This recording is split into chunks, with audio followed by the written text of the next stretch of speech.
You don't keep switching goals because you're lazy. You keep switching because you're searching for you. You're trying to find a version of yourself that finally feels right. And the scary part is, it works at first. It gives you a quick hit of hope, then it fades. If you stay with me, you'll understand the pattern behind it, and you'll learn a simple way to commit without feeling trapped. You start a new plan and it feels amazing. Day one feels clean, hopeful, like a fresh identity. Then the week gets real. The plan gets quiet, and you start doubting yourself. Here's the first open loop. Why does your brain love starting but hate staying? And here's the second. Why does boredom feel like a warning, even when you're on the right path? By the end, I'll give you 3 tools to stop goal hopping, and I'll show you the exact moment your brain flips the switch. Picture this. It's Sunday night and you're fired up. You make a schedule, buy something, download an app, and you feel like new you is here. Now it's Wednesday. You missed one day. And suddenly your brain says, maybe this isn't me, not this is hard. It goes straight to identity. That's the real issue. Your goals aren't just goals, they're proof. Proof that you're disciplined, proof that you're smart, proof that you're becoming someone. So when the goal starts feeling boring, your brain doesn't hear normal, it hears danger. Because boredom feels like the reward stopped. And when the reward stops, your brain looks for a new store. Let's name this pattern. I call it identity shopping. It's when you try on different futures to calm the fear of not knowing who you are. It looks like ambition, but it's often anxiety in disguise. You don't just want a new habit. You want a story that makes you feel like you belong in your own life. A story where you can say, this is me. And for a moment, a new goal gives you that. It pays you with hope. It makes your mind quiet. You imagine the future. You feel in control. You feel like a real person again. Then the paycheck fades, because hope is a short-term reward, and the next phase is reps. Reps are boring. Reps are slow. Reps don't give you instant proof. Now we're at loop 1. Why does your brain love starting but hate staying? Because starting gives identity fast. Staying forces you to build identity slowly. Starting says, I'm the kind of person who does this. Staying asks, can you still be that person when it's not exciting? That's the switch your brain flips. It goes from new identity to work identity. And when you hit that switch, boredom shows up. Not because the goal is wrong, but because novelty ended. Now loop 2. Why does boredom feel like a warning?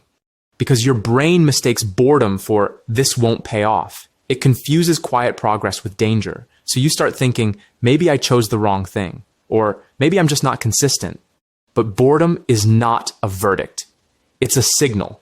It signals one of 2 things. 1, you're doing the rep stage, which is normal. Or 2, you're forcing a goal that doesn't match your values. We'll separate those in a minute. Before we fix it, you need to see the cost. Because if you keep goal hopping, you lose something huge. You lose trust in yourself. Every time you quit, you teach your brain, we don't finish. And over time, you stop believing your own promises. That's a brutal price. But if you fix it, you gain something powerful.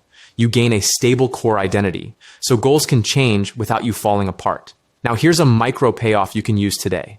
When you feel the urge to switch, don't ask, what should I do? Ask, what am I trying to feel? That question exposes the real driver. If the answer is safe, if it's certain, if it's special, then switching makes sense. Not morally, emotionally. Your brain is trying to get relief. And relief is not the same as growth. Relief feels good, but it can keep you stuck. So here's the plan. You're going to stop building identity on excitement. You're going to build identity on a stable core and smart exploration. Tactic 1 is the core identity anchor. This is how you stop searching for you in random goals. You write 3 short lines: values, roles, and non-negotiables. Values are what matter even if nobody sees it. Learning, health, honesty, freedom, creativity, service, family. Pick 2 values right now. 2 is enough to create direction. Roles are the parts of you that stay across any job or plan. Friend, partner, creator, student, teammate, leader. This matters because belonging is one of the biggest reasons you goal hop. Roles create belonging without a new identity costume. Non-negotiables are tiny actions you keep no matter what goal you're in. 10 minutes walking, 1 paragraph writing, 5 minutes planning. They're small on purpose because they're doable on boring days. This anchor tells your brain, we know who we are. That reduces panic. It also changes what boredom means. Boredom stops being a threat because your identity is not on the line. Now here's the metaphor. Identity shopping is like trying on outfits in a store. You can look amazing in 5 minutes, but your body doesn't change. Commitment is like building muscle. It looks boring day to day, but it changes your real ability. If you only chase outfits, you'll always need a new mirror. If you build muscle, you stop needing constant proof. Now, tactic 2 is the 2-track system. This is how you explore without destroying your trust. Most people mix exploration and commitment. They explore like it's forever, then panic and quit. So you're going to separate them. Track 1 is exploration. Track 2 is commitment. Exploration has a time limit: 7 days, 14 days, 3 weekends. During exploration, you're allowed to be curious, but you must keep your non-negotiables. Commitment has reps. You pick one thing and you do the boring middle long enough to get real feedback. This fixes a big problem because you stop deciding based on feelings. You start deciding based on data. What did I do? What did I learn? What improved? Now it's time for myth versus truth. Myth 1. If it's boring, it's not for me. Truth. Boredom often means novelty ended and skill is being built. The boring middle is where identity forms. Myth 2. I need one perfect passion. Truth. Passion often comes after progress, not before. Myth 3. Other people just know who they are. Truth. Most people build identity by keeping small promises. Now we're back to the key separation. How do you know if it's real curiosity or avoidance? This is the strongest takeaway, so stay for it. It's a 3-question test that saves you from fake new plans. Question 1.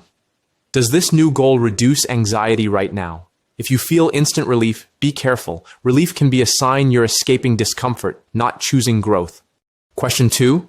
Are you running from discomfort or running toward a value?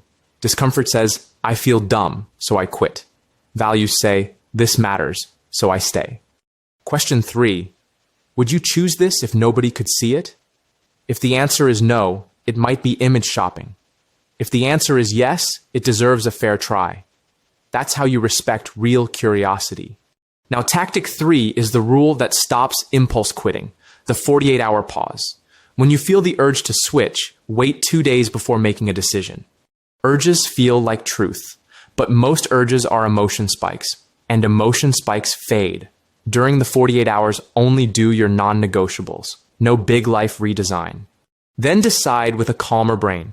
Calm decisions are usually smarter decisions. If you still want to switch, don't jump forever. Create a minimum viable commitment window, 7 to 14 days. Then review with facts, not vibes.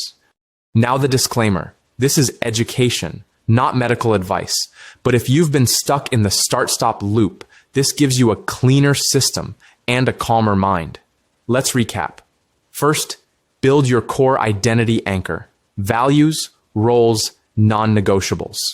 Second, use the 2-track system. Explore with time boxes and commit with reps. Third, use the 3-question test and the 48-hour pause, so anxiety doesn't drive your choices. You don't need a new goal to become a new person. You need a stable core and a smarter way to explore. If this hit you, tell me in the comments. What's the goal you keep coming back to, even after you quit? Your answer might reveal your real direction.